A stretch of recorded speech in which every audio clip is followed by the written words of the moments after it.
Aujourd'hui, j'ai l'immense plaisir de vous présenter notre invité François Rainville, président et chef de la direction d'Averna.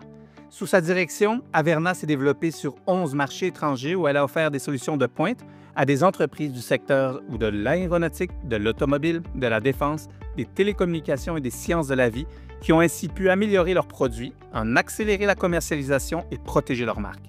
Les stratégies d'expansion internationale, les études de marché, les subtilités des dynamiques régionales, particulièrement dans l'Indo-Pacifique, n'ont aucun secret pour François. Prêt pour une conversation enrichissante avec un véritable capitaine d'industrie. J'aimerais commencer par souligner que nous diffusons cet épisode depuis chez moi à Montréal, sur le territoire traditionnel non céné des Gonienkeaga, le peuple Mohawk.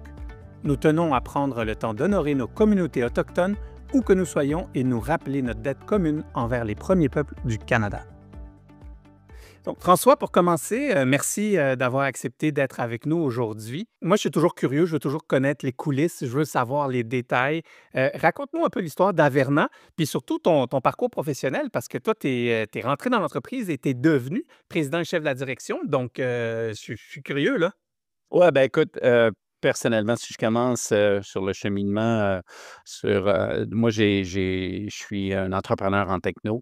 Donc, j'ai une première compagnie qu'on a bâtie, au tournant des années 90-2000 dans le secteur des technologies de centre d'appel.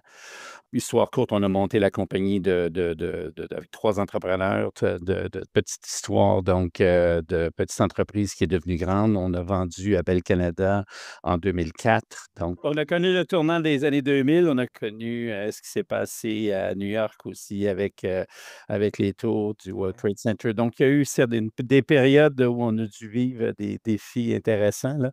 Mais tout ça pour dire, on avait monté une belle équipe, une belle compagnie. Bell Canada était intéressé par nous. Évidemment, le centre d'appel, c'était des environnements qui étaient intéressants pour eux puis dans lesquels ils se déployaient. Donc, on a vendu à Bell Canada et puis moi, j'en suis sorti. Donc, en 2007, j'ai joint une autre compagnie où j'ai remplacé le CEO à l'époque la première s'appelait Prima, en passant, Elix. La deuxième, celle que j'ai jointe, c'était Eloda. On faisait dans un tout autre registre, toujours en utilisant la technologie, on faisait du monitoring de pub télé pour s'assurer qu'un donneur d'ordre ou si un client achetait comme pub télé en Amérique du Nord, ce qu'il recevait, qu'il n'y avait pas d'écart. Donc, ça, la technologie de la compagnie a été vendue ensuite de ça en 2010 à Transcontinental, à une filiale de Transcontinental. Et puis après, moi, je toujours, donc baroudé dans le secteur des technos, supporté, coaché une demi-douzaine d'entrepreneurs en techno et je suis arrivé, chez Eloda donc en 2012. Eloda avait été une belle histoire de croissance rapide à l'époque c'est une compagnie qui est dans le test et la qualité des produits pour les fabricants de produits. À l'époque, vivait donc une période difficile. Averna, il faut comprendre qu'Averna avait monté rapidement avec un client qui représentait plus de 80 de son chiffre d'affaires OK. et qui s'appelait BlackBerry. Et puis moi, je suis arrivé donc quand la compagnie, avait des difficultés. À l'époque, on était au Québec et on était à Montréal et on était au Mexique. On avait 2 bureaux. Donc notre compagnie a des difficultés et est à l'urgence. On est arrivé avec l'équipe à, je dirais, stabiliser le patient à peu près en 14-15 mois. Et puis, suite à ça, on a pu regarder donc qu'est-ce qui va être le futur d'Averna, où Averna pouvait aller. Puis on avait compris, qu'Averna travaillait avec des clients mondiaux, mais on les servait qu'au Canada et qu'au Mexique. Donc et puis le marché était très fragmenté. Donc, opportunité de consolider le marché, de créer un joueur mondial qui allait aider ses clients mondiaux, peu importe où il designait des produits et où il les fabriquait, parce que c'est à 90 du temps, c'est 2 endroits, 2 géographies différentes. Vous avez repris une entreprise qui connaissait beaucoup de difficultés et là, la croissance a été comme presque exponentielle, là, on va se le dire. Vous êtes sur 11 marchés, Ouais. 1200 employés selon le dernier compte que j'ai vu. C'est quand Effectivement. même un superbe fleuron québécois. Et puis, c'est quoi on est toujours tous curieux, hein, moi en premier en tant qu'entrepreneur, mais monsieur, madame, tout le monde est toujours curieux de se dire, mais comment on fait pour bâtir une entreprise comme ça? C'est quoi les principaux facteurs de cette réussite?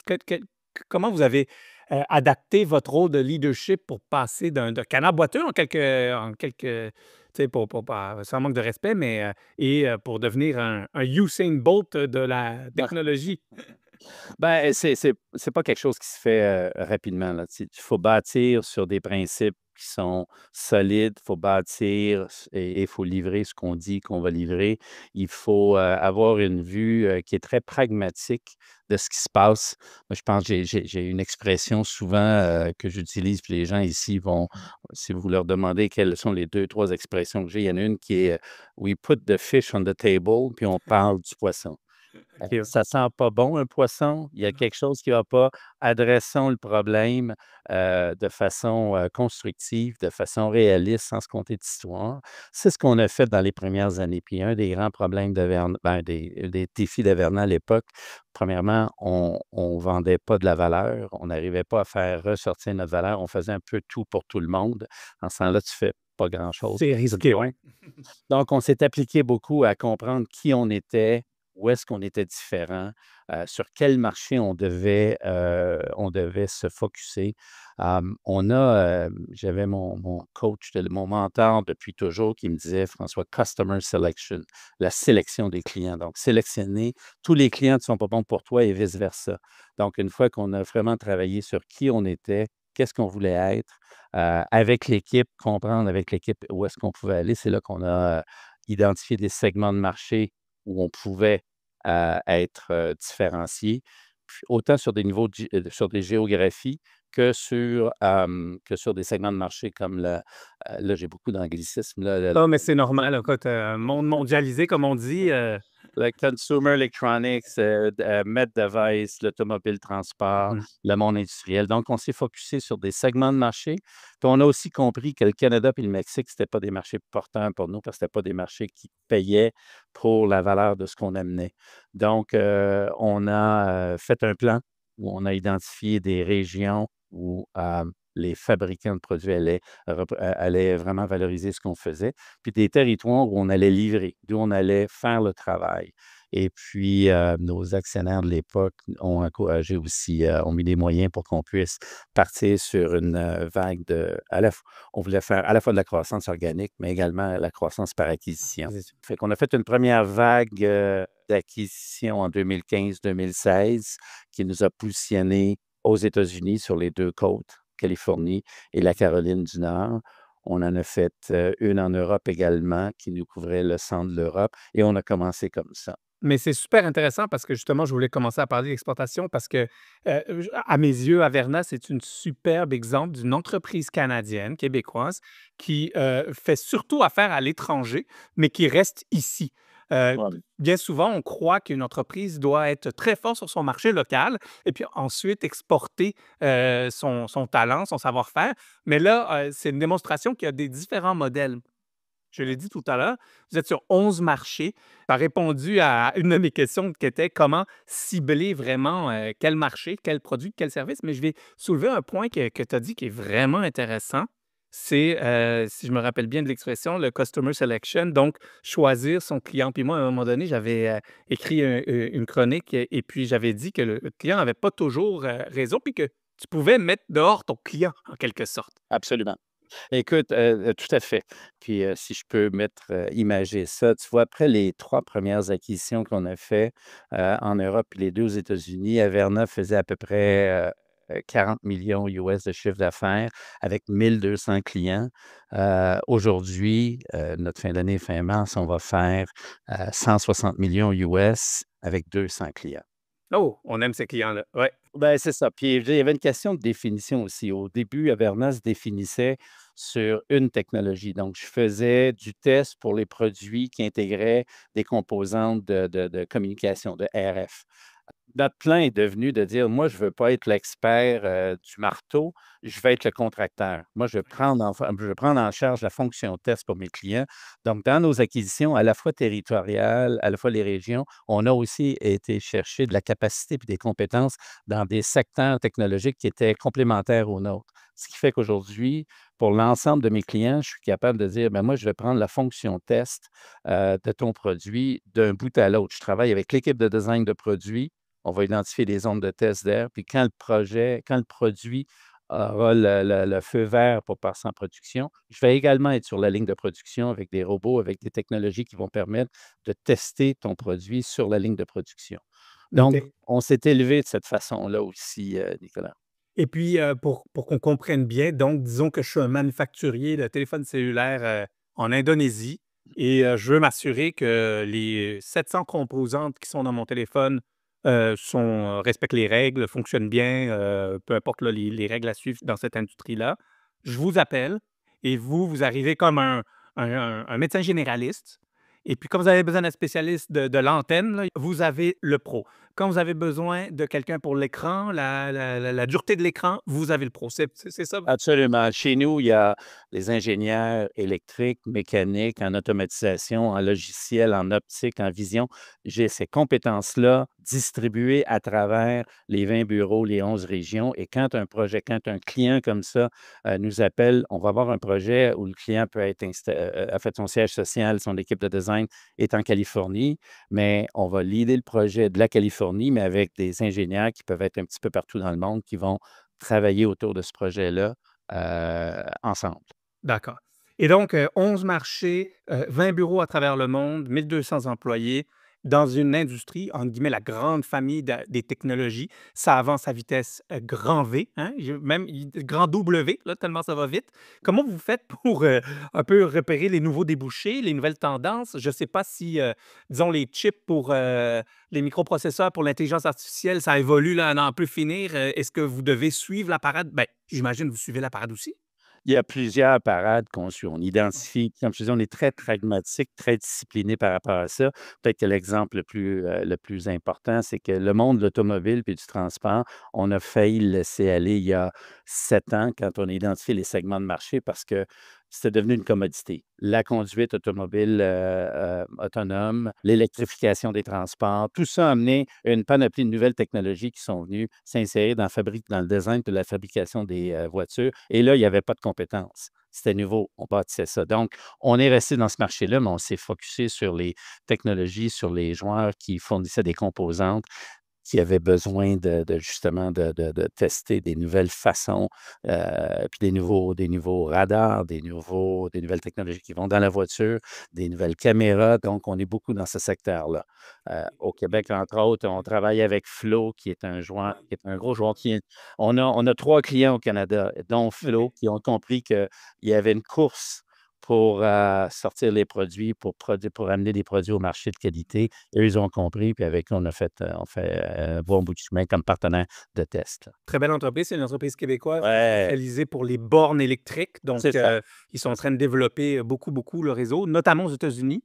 Donc, Averna se doit ou est obligé d'être toujours à l'avant-garde de ce qui arrive parce que, bon, ben, comme vous avez dit, tu sais, comme tu as dit, une calculatrice, bon, ben, c'est un peu, OK, c'est toujours la même affaire. Puis vous voulez ce que vous offrez, comment vous restez compétitif, donc, c'est d'être toujours à la fine pointe de la technologie.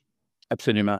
Encore, je reviens à l'image. Moi, je suis le contracteur. Moi, je vais bâtir je vais travailler avec le designer de la maison, je vais bâtir la maison, mais il y a des nouveaux outils, des nouvelles technologies, des nouvelles façons de faire qui émergent et puis, ben, on les intègre dans nos façons de faire, évidemment, pour offrir à nos clients, la meilleure offre possible pour les aider, pour vraiment les assister. Donc, au lieu qu'ils aient à bâtir leur propre équipe de test et eux qui aient besoin d'essayer de suivre cette parade-là, on le fait pour eux parce qu'on bénéficie du fait qu'on travaille avec 200 clients justement à intégrer ces nouvelles technologies-là, ces nouvelles façons de faire-là, puis on leur en fait bénéficier évidemment.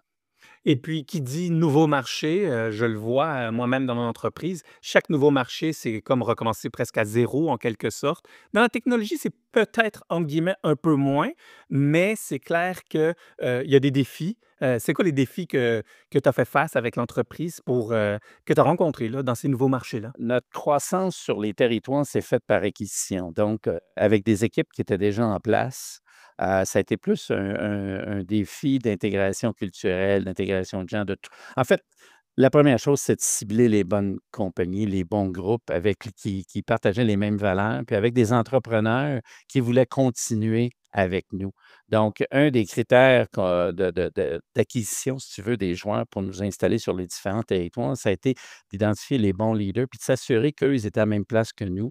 Et aujourd'hui, tous les présidents ou les fondateurs des compagnies dont on a fait l'acquisition sont chez Averna, sont actionnaires de la compagnie encore, ont continué avec nous, donc partageaient le même rêve, la même idée d'embarquer sur un projet comme celui d'Averna, d'accrocher leur wagon à la locomotive qui est Averna. Et c'est parce que le marché était très fragmenté en passant, là, je reviens là-dessus. C'est une caractéristique de notre marché. On a cette velléité-là, là, de se positionner comme un agrégateur, un consolidateur, un joueur, tiens, qui va continuer à intégrer différents joueurs qui sont de plus petite taille, mais qui ont des spécialisations ou sont sur des territoires ou des clients qu'on voudrait servir. C'est clair que l'Indo-Pacifique, c'est une région très importante, pour vous. Je sais que tu as passé un certain temps là-bas et puis, les principaux pays aussi qui développent, hein, beaucoup, des produits technologiques et autres, viennent de là. Il y a des dynamiques culturelles, réglementaires, mais, comment tu as fait pour naviguer à travers cette région qui est quand même assez difficile à percer, là? Ouais, ben, nous, on a eu une opportunité de faire une acquisition d'une boîte qui était déjà implantée, qui était, une filiale d'une boîte américaine, très grosse boîte américaine, qui est devenue un actif qui était moins stratégique pour eux, mais très complémentaire pour nous. Donc oui, c'est un marché qui est important, mais ça reste un marché de fabrication. Donc, l'Asie représente un peu plus de 50 de toute l'activité manufacturière. Donc, c'est sûr que cette région-là, l'Indo-Pacifique, comme tu disais, c'est surtout les manufacturiers, ne sont pas nécessairement les propriétaires d'entreprises qui produisent, comme mon exemple, disons, le téléphone. Donc, c'est sûr que c'est une adaptation différente. Est-ce que tu as senti au cours des derniers mois, disons, une différence ou un point positif pour les entreprises canadiennes dans cette région-là? On sait tout ce qui se passe aux États-Unis, on sait qu'il y a beaucoup d'instabilité. Est-ce que Canada is cool again, disons? Je te dirais que je suis beaucoup moins actif au Canada en termes de développement de marché. Donc, c'est moins ici, c'est plus mes joueurs européens, les fabricants, les designers de produits européens et américains aussi, il faut le dire, là, qui ont des opérations là-bas, donc qui fabriquent là-bas. Ils peuvent designer ici, mais fabriquent en Asie. Moi, à ce moment-là, je leur offre la capacité de les suivre sur tout le long du processus, ce que je ne faisais pas préalablement. Donc, c'est une valeur ajoutée. L'Asie est devenue un différenciateur important pour Averna chez ses clients, je vais les appeler occidentaux.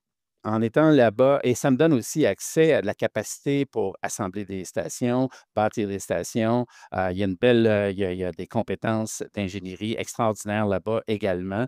Donc, c'était moins le marché local pour les clients locaux que les clients qu'on a déjà ou qu'on développe ici et la capacité de gagner des programmes complets parce que maintenant, on a une présence très près et que sur les lignes de production, maintenant, on peut leur offrir la continuité de leurs affaires sans qu'ils aient, de problèmes de support des systèmes qui sont en production. Parce qu'aussitôt qu'une machine, qu'une ligne de production, qu'une station de test sur ligne de production arrête, on arrête la production au complet. Oh oui, non, ça coûte très cher pour, Ça coûte très cher pour eux. Donc là, on offre non, maintenant, on a du monde et j'ai 200 personnes aujourd'hui qui sont toujours chez mes clients sur les lignes de production. Si la ligne de production arrête, mon support n'est pas dans 1 heure, dans 2 heures, il est 30 secondes plus tard, j'ai quelqu'un sur la ligne de production qui va s'assurer que la station de test, est fonctionnelle. et là, je suis toujours curieux, derrière toute, erreur, en quelque sorte, il y a soit une machine, soit un humain. Statistiquement, environ, c'est sur une ligne de Les humains. production, les Les humains, hein. humains. Les machines. Une mauvaise utilisation, une mauvaise manipulation, on force la machine un petit peu plus. Bon, ben, tu vois lequel est le plus, agressif positivement, là, mais tu sais, en affaires, lequel veut, développer les nouvelles technologies. Par exemple, Taïwan avec les micropuces, sont très à l'avance. Je sais que la Corée du Sud est très à l'avance. Quel pays te saute aux yeux en tant que Quand je regarde la vélocité, la rapidité, l'éthique de travail, la volonté, comment vite ça se passe, je dois dire que, la Chine et le Vietnam se démarquent. OK. clairement, des 4 localisations que moi j'ai actuellement, là. Mhm. J'ai aussi le Japon et l'Inde. L'Inde est en train vraiment, il se passe un mouvement extraordinaire en Inde actuellement, très reconnu antérieurement pour les services, pour, les ingénieurs logiciels. Moi, je l'ai connu à l'époque de ma première compagnie, où on faisait du logiciel de centre d'appel. Mais actuellement, il y a un mouvement aussi pour positionner l'Inde comme un produit, comme un pays où il y aura beaucoup de fabrication. Puis, il y a un an, 1 an et demi, en fait, celui qui a signalé au monde que ça allait se faire, c'est quand Apple est en train de délocaliser la production de la Chine vers l'Inde. Donc, actuellement, il y a une pression importante en Inde chez notre client Apple pour établir la chaîne d'approvisionnement locale. Donc, il y a un mouvement vers ça. Puis là, on voit les compagnies qui commencent à investir pour établir en Inde de la fabrication du manufacturier. Alors qu'antérieurement, se sont beaucoup fait connaître par les grandes boîtes de consultation en informatique pour être d'excellents ingénieurs logiciels, là. Pourtant, c'est un pays premièrement magnifique, c'est un pays, Ouais. qui ne manque pas de ressources autant humaines que naturelles. Il va y avoir une belle, entre guillemets, «guerre», de développement économique, dans cette région-là. La Chine ne va pas se laisser, manger la laine sur le dos, comme on peut dire. Et puis, j'ai hâte de voir comment ça va évoluer dans cette région-là, parce que ça bouge beaucoup, hein? Ça bouge beaucoup en Inde. On le voit, nous, on le sent. C'est une opportunité importante de croissance pour nous, là, dans ce positionnement-là, dans cette mouvance-là où les joueurs de Consumer Electronics, Med Device sont en train vraiment de se positionner là-bas, implanter des sites de production. Donc, à toutes les fois où ces investissements-là se font, c'est bon pour moi. Toutes les fois qu'il y a du mouvement ils ont besoin de nous, c'est clair. C'est vrai en Inde, ça a été vrai pendant la pandémie, ça a été vrai pendant la guerre, en Ukraine où il y a eu, toute la crise énergétique. Il y a eu de la relocalisation, de la délocalisation de sites manufacturiers. À toutes les fois que ces choses-là se passent, Ah il y oui, a une chaque opportunité pour mouvement nous. géopolitique, vous devez aussi pas juste la technologie suivre la technologie, mais suivre la géopolitique. Ben, c'est-à-dire aussitôt qu'un conseil tous les conseils de quand la discussion sur, les stratégies de fabrication se passe au conseil d'administration, je veux dire, c'est bon pour nous et puis ces grandes crises-là amènent ça et je te dirais qu'en quelque part, je m'attends que l'histoire des tarifs avec les Américains fasse la même chose. Ça va créer ça. Il y a quand même une limite à pouvoir rapatrier de la production aux États-Unis. On en a vu, mais le fait de vouloir rapatrier de la production aux États-Unis va amener à des besoins en automatisation qui sont importants. Donc, parce Sur qu'on le peut long pas terme, sur le long terme, parce qu'il y a tellement eu une délocalisation tout à justement fait. que, des fois on se réveille et puis ils ont même pas de quoi, rappelons-nous de la pandémie, on pouvait même pas faire des masques. Fait qu'avant qu'on recommence à faire des laptops, en banlieue de Montréal, bonne chance, ça va prendre du temps.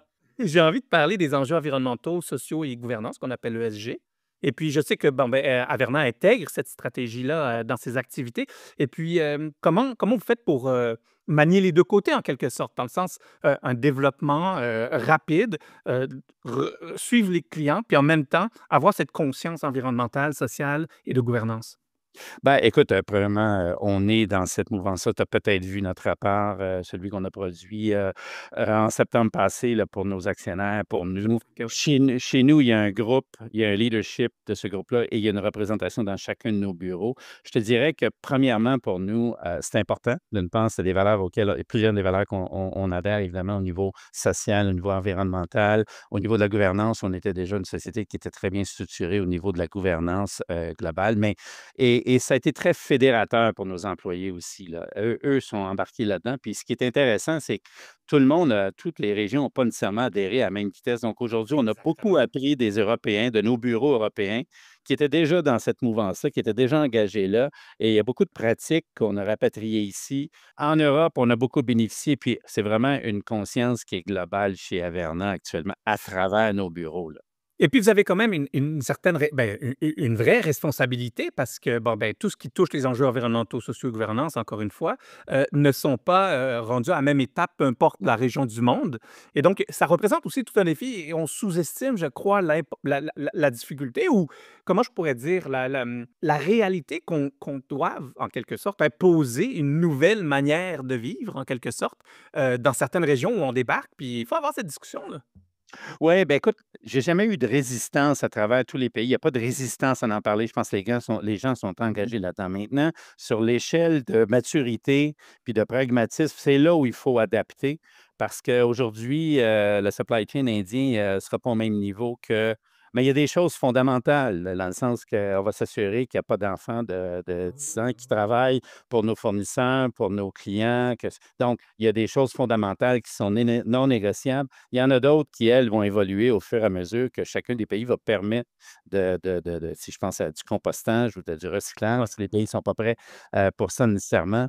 Mais ce qui est intéressant, c'est de voir comment on arrive, nous, à intégrer ce qui se passe dans certaines régions qui sont plus avancées, où les structures locales sont plus avancées et qu'on arrive à l'intégrer par ici, qu'on arrive à l'intégrer aux États-Unis et la même chose en Asie. Parle souvent du pouvoir de l'entrepreneuriat en dehors du monde des affaires, puis l'exemple est parfait. Quand Averna arrive en Inde, ben, il s'assure que justement les règles qui sont de base pour nous soient respectées, soient obligatoires. Donc ça aussi, c'est une discussion qu'on a très peu, hein, relativement à quel point c'est important. Et puis, il faut être fier que nos entreprises puissent être des acteurs de société positifs ailleurs où elles s'implantent. Je suis convaincu qu'on est un acteur de changement. Juste le fait de l'amener à la table et d'en discuter, il y a et s'ils ne sont pas exposés, là, je parle de l'Inde, mais on pourrait parler de la Chine, on pourrait parler du Vietnam, là. Juste le fait qu'ils ne sont pas exposés à ça, on les conscientise à ça. Ils sont maintenant, tout à coup, ils réalisent qu'il y a des choses qu'ils ont fait dans le passé qui doivent évoluer eux autres mêmes. Ils doivent faire évoluer. Ils n'ont Comme pas le droit de j'ai suivre de toute manière. puis moi, j'ai appris des choses avec mon équipe belge, avec, mon équipe allemande qui était beaucoup plus avancée dans ces vecteurs-là. Oui, effectivement, il y a des marchés qui sont plus avancés que d'autres et puis il faut toujours, bon, ben, savoir un peu, naviguer.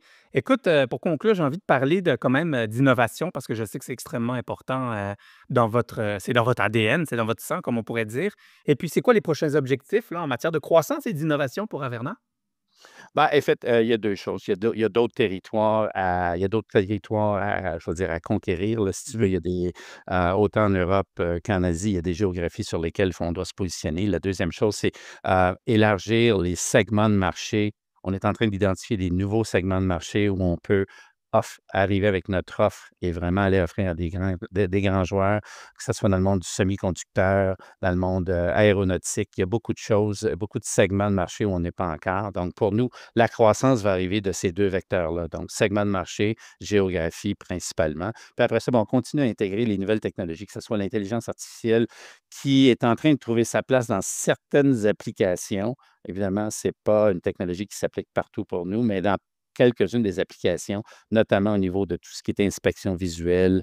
On voit que l'intelligence artificielle se fait très, très bien, à ce type de test-là. Donc, on est en train d'intégrer ces nouvelles façons de faire-là, ces technologies émergentes-là dans les façons de faire pour optimiser, pour offrir de meilleures solutions encore à nos clients. À chaque année, quelques fois par année, on va mandater des firmes pour venir tester nos systèmes, pour essayer de nous attaquer, s'assurer qu'on sécurise tous les systèmes, les informations auxquelles on a accès. Donc, oui, les processus de sécurité sont extrêmement sérieux chez nous et serrés. Et d'où l'importance, de vendre ça aussi aux clients et puis de dire qu'une entreprise canadienne, basée à Montréal, encore une fois, ben, elle est extrêmement sérieuse dans sa démarche de confidentialité et sécurité. Et ils viennent nous auditer, là. On peut leur dire, ils vont nous croire, mais ils vont vraiment le croire quand ils viennent nous éditer. Donc, la plupart de nos clients vont venir à Salon. Ils ont le droit dans leur contrat de venir nous éditer quand ils veulent, au moment où ils veulent. Et on a un groupe qui s'occupe expressément de ça, de recevoir nos clients puis de leur offrir le support général, auditer l'ensemble de nos processus. Transparence totale est toujours Pas le gagnante. choix. On a ça nous pousse à être meilleurs de toute manière.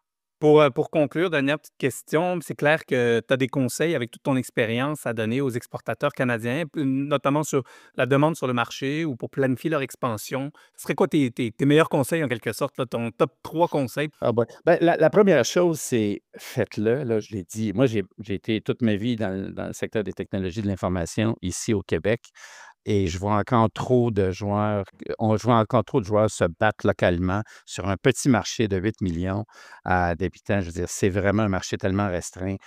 Il y a beaucoup de potentiel à l'extérieur. Il y a beaucoup de moyens maintenant. Il y a des gens qui ont eu l'expérience. Sautez, arrêtons de nous battre localement entre nous. Il y a Alléluia. un monde à aller chercher et puis ça, je le répéterai juste pas assez. L'autre chose que je vais dire, c'est pas parce que, ça va paraître drôle un peu, mais on a naturellement une inclinaison à dire: «On va aller en France parce qu'on parle français». C'est pas le critère le plus important. On va aller aux États-Unis parce que c'est à 1 heure d'ici. Ouais, c'est pas le Et critère. Identifiez vos marchés, identifiez les endroits où il y a vraiment une valorisation de ce que vous faites, où il y a vraiment un besoin. Allez pas vers les je dirais les solutions faciles, exactement. Allez pas vers ça. Je dirais, faites une belle analyse de ce que vous êtes, où est-ce que vous êtes, où est-ce que vos clients sont, comment vous allez les servir, puis trouvez les géographies après ça. Le marché, je suis en Pologne, je suis en Tchéquie, je suis en Allemagne, je suis au Vietnam, je suis tout le monde, il y a un dénominateur commun, on parle tous anglais, mais il y a que 10 de mes employés pour qui l'anglais est la langue maternelle. Fait qu'on arrive à communiquer, on arrive à travailler, il y a des façons de faire. Identifiez pas des marchés parce qu'on parle la même langue ou parce qu'ils sont proches. Faites-le pour les bonnes raisons, trouvez où sont vos clients, puis où est-ce qu'on va valoriser ce que vous faites aussi, là. Ça, c'est l'autre chose on n'est pas très bon ici au Québec pour vendre de la valeur, pour reconnaître la valeur de ce qu'on fait. On est très bon pour innover, mais Dieu sait se qu'on a de la sous-estime, c'est fou. que je le Et sais. comment on craint de charger le prix, d'aller chercher la valeur de ce qu'on fait, c'est assez fascinant. Et puis une fois qu'on a compris qu'est-ce qu'on représente pour nos clients, je te dirais que là, il y a beaucoup de potentiel pour tout le monde. Tellement, on est tellement d'accord avec toi. Puis pour ceux qui se posent beaucoup de questions aussi, ben, il y a des organismes comme EDC, hein, pour ne pas les nommer, ben, Absolument. qui sont vraiment très adaptés, outillés, expérimentés pour pouvoir nous aider à prendre cette décision-là. Écoute, François, ben, merci énormément pour cette discussion passionnante. Moi, quand je rencontre un innovateur, un créateur, un entrepreneur qui a réussi à bâtir un fleuron au Québec, je suis toujours extrêmement reconnaissant et très heureux. Donc, merci beaucoup pour cette discussion-là. Merci Nicolas, ça me fait plaisir. Merci d'avoir été des nôtres aujourd'hui pour le balado L'impact de l'exportation. Si vous avez aimé l'épisode d'aujourd'hui, nous vous invitons à vous abonner, à nous accorder une note et à nous laisser un commentaire sur votre plateforme de diffusion préférée. À bientôt!